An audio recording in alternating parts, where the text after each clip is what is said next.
Toyota San அரிகாத்தோ கோசைமஸ்தா. எதுக்குடா இங்க வந்த? ரீசெண்டா உங்களை பத்தி ஒண்ணு கேள்விப்பட்டேன். வளர்ச்சியை நோக்கி போயிட்டு இருக்கோம், எங்களை டிஸ்டர்ப் பண்ணாங்க. இல்லைங்க, டொயோட்டா வாருன்னு என்னமோ. அதுவா?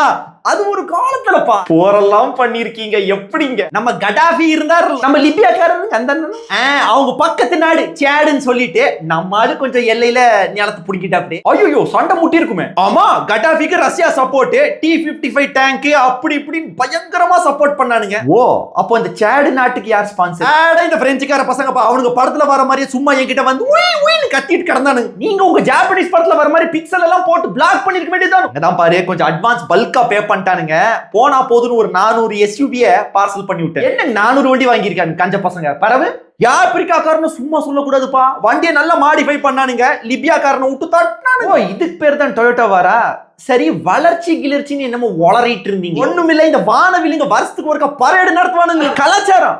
அந்த கர்மம் பிடிச்ச பரேடுக்கு நீ என்கிட்ட இருந்து ஸ்பான்சர் கிடையாது. ஐயோ, அப்ப வேற என்னங்க பண்ண போறீங்க? Science, technology, engineering, maths, STEM இதுல ஃபோக்கஸ் பண்ண போறோம். நாங்க நிராகரிக்கிறோம்டா. கேட்டுக்கு வெளியே போய் ஓரமா உட்கார்ந்து நிராகரி. இப்ப டப்பி சாத்திட்டு கிளம்பு.